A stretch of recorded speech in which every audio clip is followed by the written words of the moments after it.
வணக்கம் நண்பர்களே. காலை எழுந்தவுடன் கணக்கு 16வது நாளுக்கான கொஷின்ஸை இன்னைக்கு நம்ம பார்க்க போகிறோம்.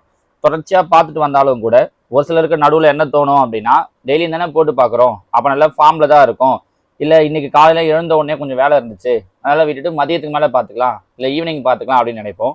ஈவினிங் பார்த்துட்டீங்க இல்லை நைட் பார்த்துட்டீங்க அப்படின்னா ஓகே. விட்டுட்டீங்க அப்படின்னா அடுத்த நாள் அது என்னவாகும் அப்படின்னா, நேற்று வீடியோவே பார்க்கல, ஃபர்ஸ்ட் நேற்று வீடியோவை பார்ப்போம், அதுக்கப்புறமா இன்னைக்கான கொஷின்ஸை பார்த்துக்கலாம் அப்படின்னு நினச்சிக்கிட்டு நேற்று வீடியோவையும் பார்க்காம விட்டுருவீங்க. இது என்னவாகும்னா, ஒரு 2 நாள் 3 நாள் ஆகும்போது அப்படியே தொடர்ச்சி ஆகும்போது ஒரு குறிப்பிட்ட காலத்துக்கு மேலே நீங்கள் ஒரு 10-15 நாளை விட்டுட்டு இருப்பீங்க. அதோட சுத்தமாக நமக்கு பார்க்கணுன்ற ஐடியாவே தோணாது. பார்க்கணுன்ற எண்ணம் இருக்குமே தவிர, ஆனால் பார்க்கறதுக்கான சூழ்நிலை அமையவே அமையாது. ஸோ அதனால் எவ்வளோ டைம் எடுத்தாலும் இப்போ காலையில் போடுறோன்னா அப்போவே ஒன்று பார்த்துருங்க, அது ரொம்ப ரொம்ப பெஸ்ட்டு.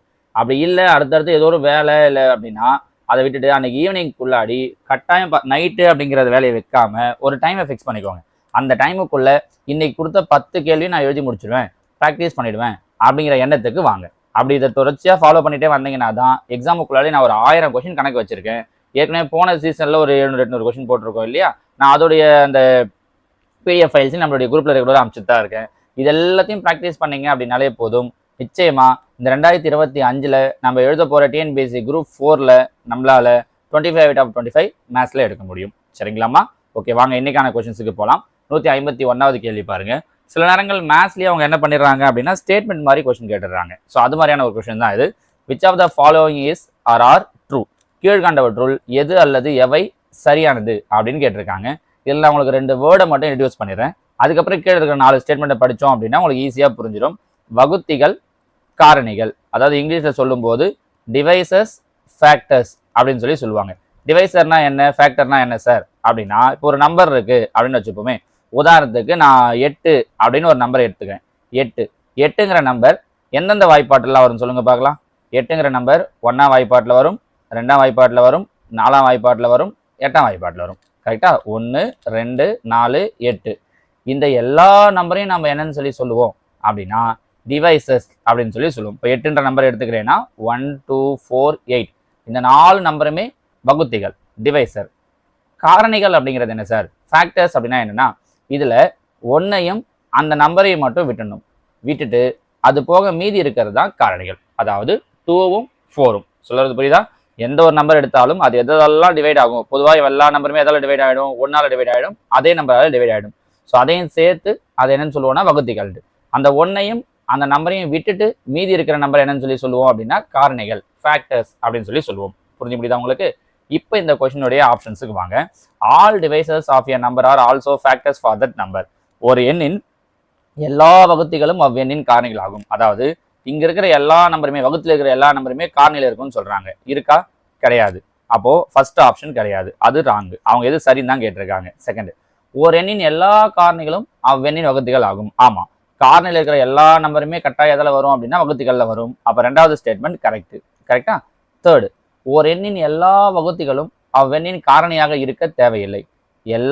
அப்படியே இந்த வார்த்தையை வச்சு இந்த நம்பர் வச்சு பாருங்க. எல்லா வகுத்திகளும் காரணியாக இருக்க வேண்டிய அவசியம் இல்லை. ஆமா, எல்லா நம்பரும் காரணியாக வரல. அப்ப இந்த ஸ்டேட்மெண்ட் கரெக்ட். ஓர் எண்ணின் எல்லா காரணிகளும் அவ்வெண்ணின் வகுத்தியாக இருக்க தேவையில்லை. எல்லா காரணிகளும் வகுத்தியாக இருக்க தேவையில்லை. கிடையாது.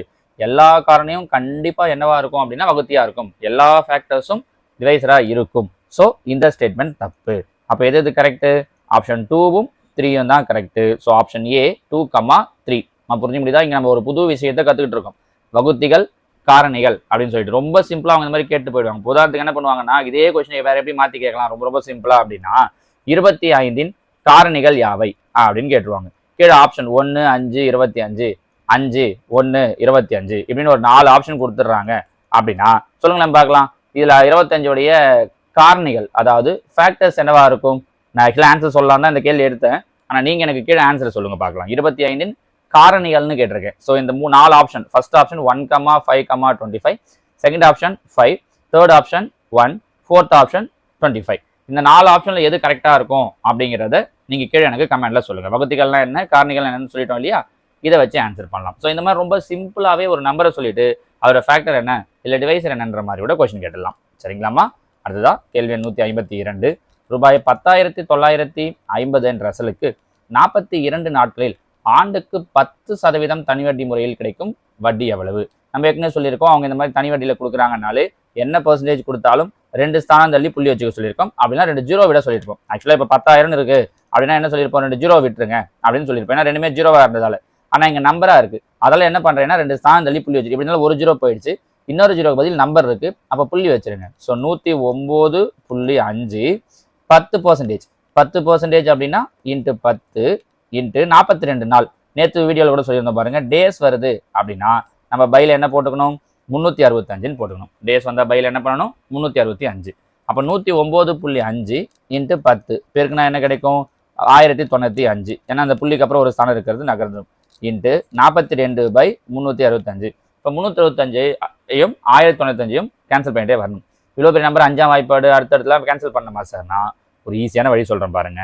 ஒன்றுமே இல்லை, இது ஒரு முறை வரும், இது 3 முறை வரும். எப்படி சார் சொல்கிறீங்க அப்படின்னா, இது 300, இது 1000, ஏறக்குறைய 3 முன்னாங்க 12 ஆகிடும், இதோட அதிகமாகிடும். நீங்கள் என்ன பெருக்கி பாருங்களேன், 365 3ஐயும் பெருக்குங்க, 3 15, மீதி 1, 6 18 1 19, மீதி 1 3 9 1 10, 1095 பாருங்க. அப்போ இது ஒரு முறை, இது 3 முறை. கண்டிப்பாக அவங்க இந்த மாதிரி கேன்சல் ஆகிறது மாதிரி தான் கொடுப்பாங்க. அதனால உங்களுக்கு பெரிய கஷ்டம் இருக்காது. முடிஞ்சிச்சா? அப்போ 3ஐயும் 42ஐயும் பெருக்கினேன்னா 2 3 6 4 3 12. நம்ம என்ன பண்ணுவோம்னா உட்காந்து 5ஆம் வாய்ப்பாடு அதுக்கப்புறம் எந்த வாய்ப்பாடு வரும், அது இன்னும் சிரமமாக இருக்கும். அப்படிலாம் உட்காந்து கேன்சல் பண்ணிட்டு இருப்போம். ஆனால் ரொம்ப சிம்பிளாக இப்படி முடிஞ்சு வச்சு பாருங்க. சரிங்களா?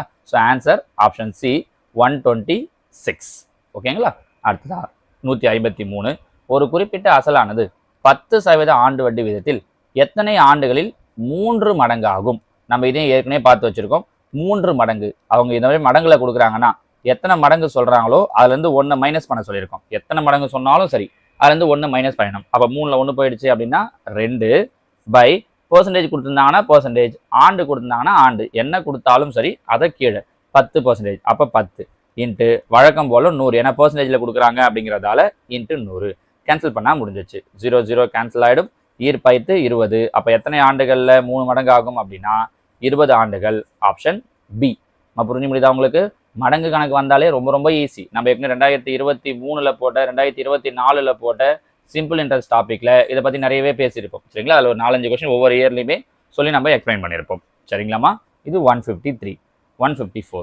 ஒரு சமபக்க முக்கோணத்தின் சுற்றளவு 18 சென்டிமீட்டர் எனில் அச்சமபக்க முக்கோணத்தின் உயரம். ஏற்கனவே நம்ம 2 நாளைக்கு முன்னாடி போட்ட வீடியோவில் சமபக்க முக்கோணத்தோட உயரத்துக்கு ஈக்குவல் ட்ரையாங்கிளோடைய ஹைட்டுக்கு என்ன ஃபார்முலா அப்படின்னு சொல்லியிருந்தோம். அதை வச்சு ஒரு ஹோம்ஒர்க் கொஸ்டினும் கொடுத்துருந்தோம். ஞாபகம் இருக்கும்னு நினைக்கிறேன். √3/2 இன்ட்டு ஏ. ஏ அப்படிங்கிறது பக்களவு. இங்கே பாருங்க, முக்கோணத்தோட சுற்றளவு கொடுத்துருக்காங்க. ஒரு சமபக்க முக்கோணம்னா 3 பக்கமும் சமமாக இருக்கும். 18னா அப்போ 3 பக்கமும் என்னவா இருக்கும், 6 6. ஆக்சுவலாக ஃபார்முலா 3a சுற்றளவுக்கு. அதால் தான் 1 3 3 6 3 18. அப்போ பக்க அளவு 6ன்னு கிடைக்குது. இல்லைனா நீங்கள் 3 பக்கமும் சமமாக இருக்கும்போது 18 வச்சு ஈஸியாக சொல்லிடலாம், 6 6 6ன்ட்டு. அப்போ பக்க அளவு 6. ஸோ √3/2 இன்ட்டு ஏ. ஏவோட வேல்யூ 6. 1 2 3 2 6. அப்போது 3 √3. கரெக்டாக இது வேறு எதுவும் கேன்சல் பண்ண முடியாது. 3க்கு √3 ரெண்டுமே மேலே இருக்குது, கேன்சல்லாம் பண்ண முடியாது. So answer 3√3 centimetre. ரொம்ப சிம்பிள் தான் பாருங்கள். என்ன அப்படின்னா இந்த ஈக்குவல் ட்ரையாங்கிளுடைய ஹைட்டுக்கு ஃபார்முலா தெரியணும். ஹைட்டுன்னு கேட்கலாம், இல்லைனா ஆல்டிடியூட்னு கேட்கலாம். எப்படி கேட்டாலும் ஒரே இதுதான். சரிங்களா? அடுத்ததான் 155. ஒரு வயலானது சாய் சதுர வடிவில் உள்ளது. வயலின் மூலைவிட்ட அளவுகள் 100 மீட்டர் 180 மீட்டர். அந்த வயலை சமன் செய்ய சதுர மீட்டருக்கு ரூபாய் 3 வீதம் ஆகும் செலவை காண்க. சாய் சதுரம். அப்போ சாய் சதுரத்துடைய பரப்பளவுக்கு ஃபார்முலா தெரியணும். ½ into d1 into d2. So ½ into d1 d2 அப்படிங்கிறது தான் அவங்க சொன்ன டயகனல்ஸ், மூலைவிட்ட அளவுகள். 100 இன்ட்டு 180. வர ஆன்சரோட எதை பெருக்கணும்னா 3 பெருக்கணும்.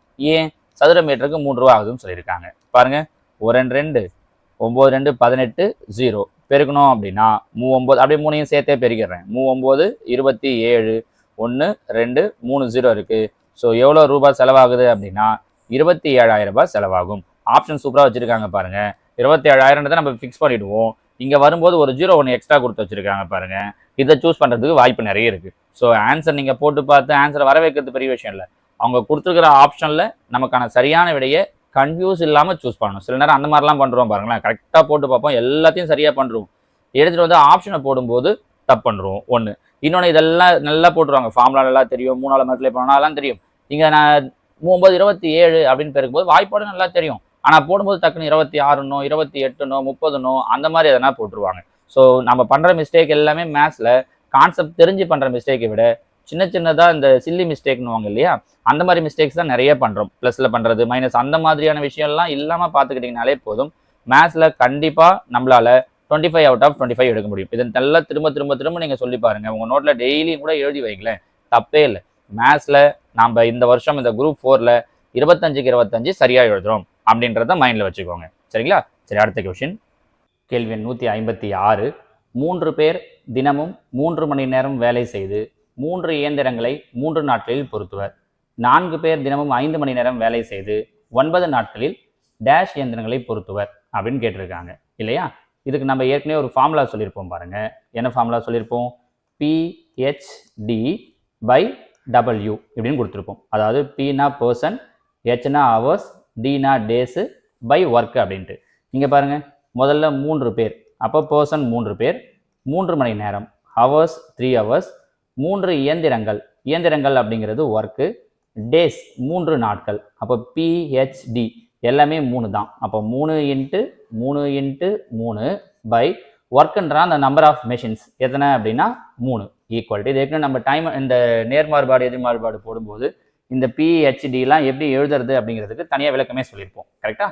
அடுத்ததா 4 பேர், அப்போனா பர்சன் வந்து 4 இன்ட்டு 5 மணி நேரம், டைம் வந்து ஹவர்ஸ் வந்து 5 இன்ட்டு 9 நாட்கள், டேஸ் வந்து 9. என்ன கொஷின் கேட்டிருக்காங்க அப்படின்னா எத்தனை இயந்திரங்கள் அப்படிங்கிறது தான் கொஷின். கரெக்டாக? இங்கே பாருங்கள், 3 3 கேன்சல் ஆகிடும். இந்த கொஷின் மார்க் நம்ம தேவைன்னா எக்ஸ்னு கூட வச்சுக்கலாம். இதை இந்த பக்கம் கொண்டு வந்துடுறேன். இந்த 3 9 இந்த பக்கம் கொண்டு வந்துடுறேன், கீழே வந்துடும். அப்போ 9 9 கேன்சல் ஆகிடும். மீதி என்ன இருக்கும்? 4 × 5, அப்போ 4 5 20. ஸோ எத்தனை இயந்திரங்களை செய்வாங்க அப்படின்னா ஆப்ஷன் ஏ 20. சரிங்களா? அடுத்ததா கேள்வி எண் 157.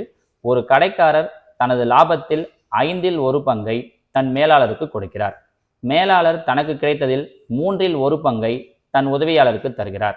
உதவியாளர் பெற்ற தொகையில் பாதி ரூபாய் 100 எனில் கடைக்காரரின் லாபம் என்ன அப்படின்னு கேட்டிருக்காங்க. இது பாருங்களேன், இது 2 விதத்தில் ஆன்சர் பண்ணலாம். மெத்தடாக பண்ணணும் அப்படின்னா நீங்கள் இங்கே ரிவர்ஸில் இருந்து போகணும். நான் 2 விதத்தையுமே உங்களுக்கு சொல்கிறேன் பாருங்களேன். என்ன சொல்லியிருக்காங்க? பாதி வந்து 100ன்னு கொடுத்துருக்காங்க. உதவியாளர் பெற்ற தொகையில் பாதி 100. அப்படின்னா உதவியாளர் பெற்ற முழு தொகை என்னவா இருக்கும்? 200 இருக்கும். கரெக்டாக? அப்போ 200 இருந்தால் தான் 200ல் பாதி 100. சரி, இதில் என்ன பண்ணுறாங்க? 3ல் 1 பங்கு தான் இவருக்கு கிடைக்குது. அப்போ 3ல் 1 பங்குன்னா இன்ட்டு 3, 200 × 3 600. அப்போ மேலாளருக்கு கிடைச்ச அமௌண்ட் எவ்வளோ அப்படின்னா 600 ரூபாய். இவர் எவ்வளோ தராருன்னா லாபத்தில் 5ல் 1 பங்கு, 5ல் 1 பங்கு அப்படின்னா 600 × 5.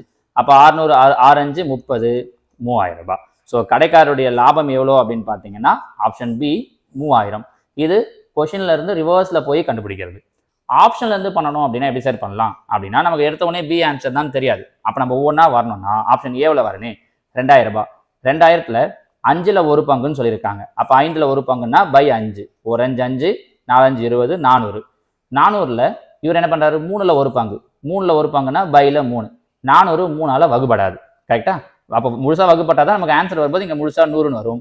அப்போ 400 3ஆல் வகுப்படாதுன்றதால இந்த ஸ்டெப்லேயே நமக்கு நின்றும். இது ஆன்சர் கிடையாது.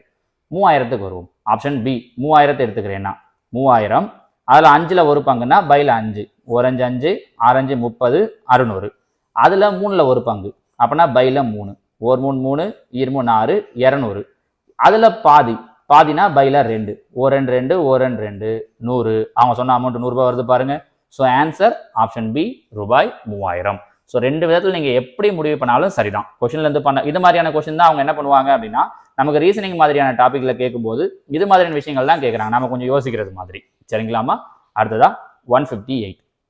ரூபாய் 3100க்கு 4 வருடங்களுக்கு குறிப்பிட்ட வட்டி விகிதத்தில் வரும் தனி வட்டி ரூபாய் 2900ற்கு அதே காலத்திற்கு அதே வட்டி விகிதத்தில் வரும் தனி வட்டியை விட ரூபாய் 40 அதிகமாக உள்ளது எனில் வட்டி விகிதமானது. அப்போ இங்கே பார்த்தீங்கன்னா 3100 ரூபாய்க்கு 4 வருஷத்துக்கு நம்ம பொதுவாக என்ன சொன்னோம்? வட்டி வரும்போது 2 0 விட்டுலாம் சொன்னோம்.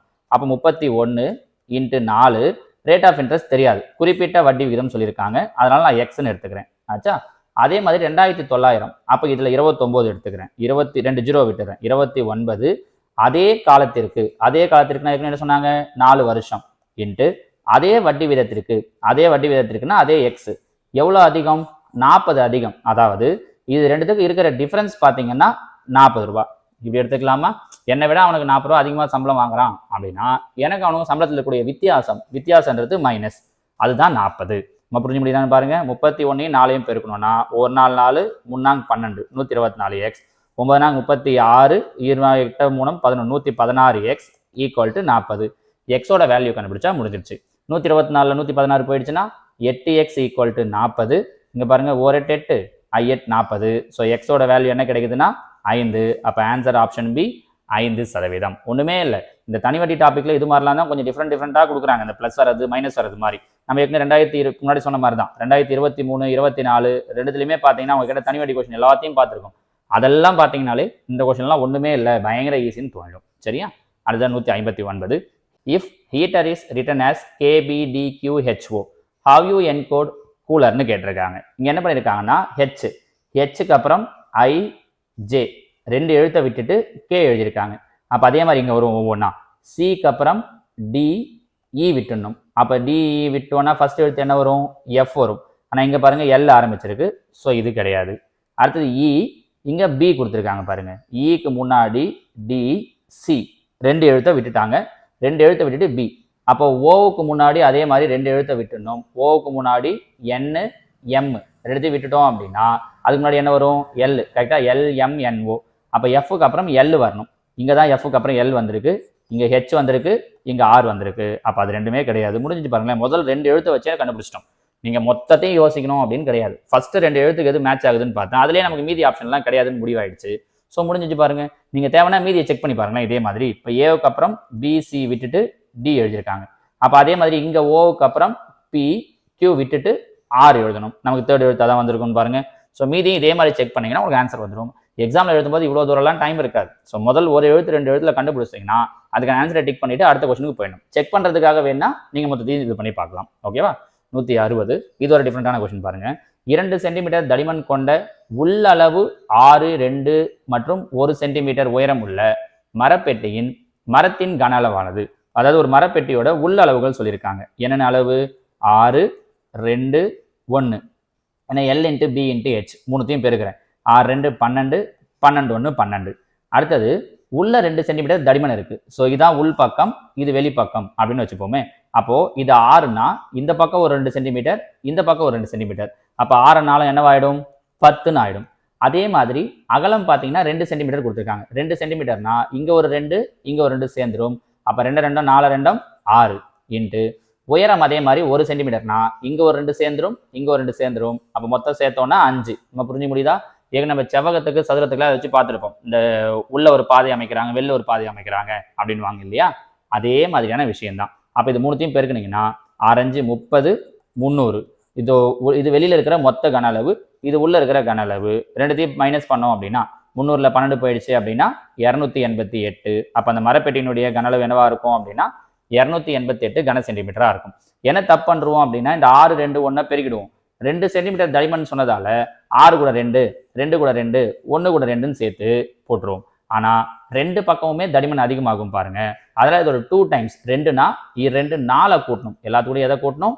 4 கூட்டணும். அதுதான் நம்ம இங்க பண்ணியிருக்கோம். ஸோ அதை பெருக்கிட்டு ஏற்கனவே வந்த ஆன்சரை மைனஸ் பண்ணிட்டீங்கன்னா வேலை முடிஞ்சிச்சு பாருங்க. புரியுதுங்களாமா? ஸோ ஒவ்வொரு கொஸ்டினுமே ஒரு டிஃப்ரெண்டா இருக்கும். ஒரு சில ஒவ்வொரு நாளுமே அந்த 10 கொஸ்டின் கொடுக்குறோம் அப்படின்னா அதுல உங்களுக்கு 5ல இருந்து 7 கேள்விகள் ஆல்ரெடி எனக்கு தெரியும் சார், இதெல்லாம் நான் போட்டுருவேன் அப்படின்ற மாதிரி இருக்கும். நிச்சயமா 3 கேள்வி பார்த்தீங்க அப்படின்னா உங்களுக்கு அதுல புதுசாக தான் இருக்கும். அப்படிதான் நான் கொஸ்டின் எடுத்துட்டு இருக்கேனே. எக்ஸாம்லையும் அப்படிதான் இருக்கும். 25 போடுறோம் அப்படின்னா அதுல ஒரு 20ல இருந்து 22 வரைக்கும் நம்மளால சாலிடா சொல்ற முடியும் இதுதான் ஆன்சர். மீதி இருக்கிற 3 நம்ம யோசிக்கிறதுக்கு தான் டைம் எடுக்கும். அந்த டைமை கூட எடுக்காம அந்த ஒரு பர்டிகுலர் டைமுக்குள்ளேயே நம்ம போடணும் அப்படிங்கிறதுக்காக தான் நம்ம இவ்வளோ ப்ராக்டிஸ் பண்ணிட்டு இருக்கிறது. சரியா? ஸோ ரெகுலராக கொஸ்டினை எழுதி ப்ராக்டிஸ் பண்ணிட்டே வாங்க. டவுட் இருக்கிறத கேளுங்க, நான் உங்களுக்கு சொல்லித்தரேன். ஓகேவா? தேங்க்யூ.